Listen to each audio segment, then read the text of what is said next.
Bismillahirrahmanirrahim. Assalamualaikum warahmatullahi wabarakatuh. Kembali ya, saya Zainal, SPDI, guru pada MTSN Kota 2 Kota Bukit Tinggi.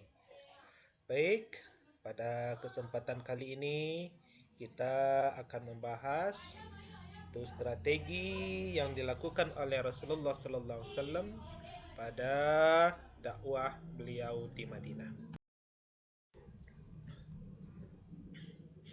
Kita akan lihat peta konsepnya tentang dakwah Rasulullah SAW di Madinah tersebut. Yang pertama, langkah-langkah dakwah Nabi. Pada awal, yang pertama itu membangun masjid. Yang keduanya, mempersaudarakan kaum muslimin. Yang ketiganya, melakukan perjanjian dengan orang-orang Yahudi di Madinah. Itu langkah-langkah dakwah. Yang kedua, langkah dakwah Nabi itu dengan membangun ekonomi kota Madinah. Baik, pola-pola dakwah ataupun strategi dakwah Rasulullah SAW di kota Madinah. Tahun ke-11 dari kenabian, maka Nabi pun Muhammad SAW bertemu dengan 6 orang penduduk Madinah. Beliau pun bercakap-cakap dan akhirnya mereka warga Yasrib ataupun Madinah tersebut, 6 orang tersebut masuk kepada Islam. Beberapa tahun berikutnya Nabi menemuilah kembali 5 orang penduduk Madinah yang datang ke Mekah. Mereka mengambil janji atau berbaiat untuk melaksanakan ajaran Islam dan masuk Islam. Pada tahun yang ke-13 dari kenabian, Nabi kemudian bertemu dengan 75 orang warga Madinah dan berbaiat kepada Nabi. Peristiwa ini dinamakan dengan baiat Saniyah atau baiat Al-Kubra. Kelompok-kelompok yang sudah berbaiat tersebut kepada Nabi menyebarkan agama Islam di Madinah. Sementara itu, kaum Quraisy mengetahui adanya dukungan terhadap dakwah Nabi Muhammad SAW dari warga Yasrib ataupun Madinah. Dan kaum Quraisy banyak yang melakukan intimidasi dan penganiayaan terhadap umat Islam, terhadap Rasulullah dan pengikutnya yang. Kita lanjut. Nabi Muhammad SAW sebagian sahabatnya berhijrah ke Madinah sebagaimana bahasa sebelumnya. Nabi Muhammad, Abu Bakar, Ali masih berada di Mekah untuk melindungi keluarga dan umat Islam. Setelah menerima wahyu untuk hijrah, Nabi melakukan hijrah bersama Abu Bakar dan ditemani seorang penunjuk jalan. Dan Nabi pun hijrah setelah selamat dari kepungan orang kafir Quraisy yang ingin membunuhnya. Pola dakwah Nabi di Madinah itu berbeda dengan apa yang dilakukan oleh Nabi kita Muhammad SAW ketika di Mekah. Di Madinah, Nabi menerapkan pola dakwah itu bilhal, berdakwah dengan tindakan. Kaum muslimin tentunya lebih mudah mengikuti hal ihwal yang dilakukan oleh Nabi Muhammad SAW. Artinya Nabi mencontohkan, langsung Nabi memperagakan atau mencontohkan apa yang kepada pengikutnya. Langkah-langkah strategis yang dilakukan oleh Nabi Muhammad SAW dalam menjalankan dakwahnya itu pertama, Nabi Muhammad SAW membangun masjid. Nah, ini masjid yang dibangun itu di atas tanah milik yang bernama Suhail dan Sahel bin Nafi' bin Umar bin Salabah. Ini kalau kita lihat tentang dua Suhail dan Sahel ini merupakan anak yatim piatu.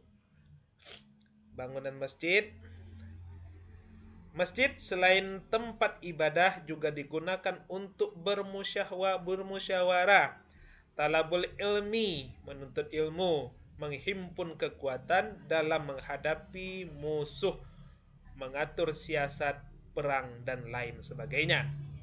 Selanjutnya, masjid menjadi markas umat Islam di Madinah dalam dakwah oleh Rasulullah sallallahu alaihi wasallam. Itu yang pertama, membangun masjid yang fungsi masjid oleh Rasulullah sallallahu alaihi wasallam begitu banyak. Yang keduanya itu menjalin persaudaraan, terutama untuk memperkuat Islam. Maka Nabi Muhammad sallallahu alaihi wasallam mempersaudarakan kaum Ansar dengan kaum Muhajirin. Kaum Ansar adalah penduduk asli Madinah, tetapi sudah beragama Islam. Sedangkan kaum Muhajirin adalah pengikut-pengikut Nabi Muhammad SAW yang berasal dari Mekah, kemudian hijrah ke Madinah. Di sini Nabi mengumpulkan mereka dan menyampaikan pesan dari Allah Subhanahu wa taala untuk membina persaudaraan di dalam agama. Kemudian ada salah seorang sahabat Nabi, Abdurrahman bin Auf, itu dipersaudarakan dengan Sa'ad bin Rabi, Abu Bakar As-Siddiq dengan Kharijah bin Zaid, Umar bin Khattab dengan Utsman bin Malik, Utsman bin Affan dengan Aus bin Sabit, dan lain-lain.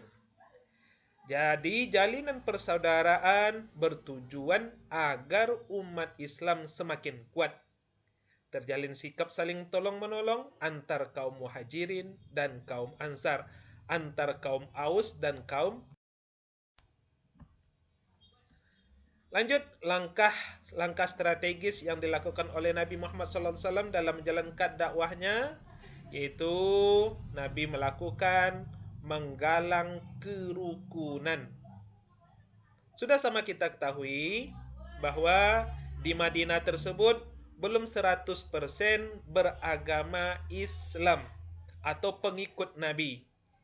Sebagaimana pada pertemuan sebelumnya, bahwa Madinah sebelum Islam tersebut banyak di situ selain suku Aus dan Khazraj juga banyak orang Yahudi dan orang Nasrani. Jadi tujuan Nabi untuk menggalang kerukunan antar suku dan agama yang ada di kota Madinah supaya tercipta perdamaian dan keamanan, di mana terdapat kaum Yahudi yang terdiri dari 3 suku Kuzai'ah, suku Nadir, suku Kunaikah. Terdapat pula kaum Nasrani dan kaum musyrikin. Maka Nabi Muhammad SAW merancang dan merumuskan peraturan yang memberikan rasa aman, perlindungan, dan kenyamanan serta toleransi beragama penduduk Madinah. Jadi rumusan dan peraturan tersebut dikenal dengan Piagam Madinah.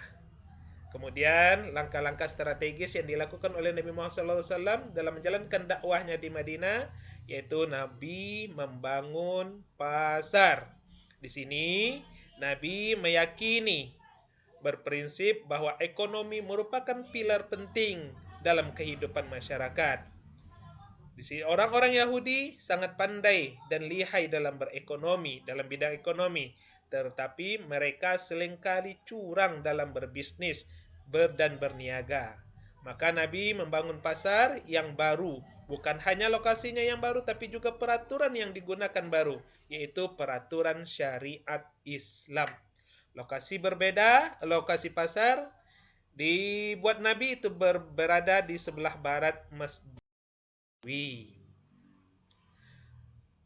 Jadi selanjutnya usaha-usaha Nabi dalam membangun masyarakat Madinah melalui kegiatan ekonomi dan perdagangan. Nabi meningkatkan mutu pertanian dengan memperluas lahan pertanian dan meningkatkan fasilitas pendukungnya. Kemudian memanfaatkan harta-harta rampasan perang, ghanimah untuk kesejahteraan rakyat, baik digunakan untuk modal berdagang ataupun yang lainnya. membangun pasar yang islami dengan tujuan untuk mensejahterakan rakyat dengan menerapkan peraturan Islam ataupun syariah Islam dari segi ekonomi. Kemudian memberdayakan harta jizyah, dana yang diberikan oleh penduduk yang daerahnya telah mengikuti aturan Islam. Sebagian digunakan untuk modal usaha kaum muslimin dalam menaikkan taraf hidup dan kesejahteraan. Kemudian memberdayakan harta zakat. Harta zakat menjadi kekuatan bagi umat Islam untuk kesejahteraannya. Kemudian Rasulullah SAW dalam bidang ekonomi juga dan perdagangan. Ekonomi merupakan faktor sektor penting dalam menopang kehidupan manusia. Ajaran Islam menuntut umatnya agar mampu hidup mandiri, tidak ketergantungan dengan orang lain. Dalam menjalankan kegiatan ekonomi, perlu diperhatikan aspek untuk menyejahterakan kehidupan bersama, keadilan dan kejujuran. Usaha di bidang ekonomi yang telah dijalankan oleh Nabi Muhammad SAW di Madinah menjadi bekal untuk para pemimpin Islam setelah beliau mengelola ekonomi negara Islam. Kemudian pentingnya memiliki jiwa wirausaha, semangat untuk memiliki dan membuka usaha sendiri dengan dasar agar lebih mudah mengejar karunia Allah di muka bumi sehingga mampu memberikan manfaat untuk sesama. Demikianlah tentang strategi yang dilakukan oleh Rasulullah SAW, strategi dakwah yang dilakukan oleh Rasulullah SAW dalam rangka membangun kota Madinah. Terima kasih, semoga bermanfaat. Assalamualaikum warahmatullahi wabarakatuh.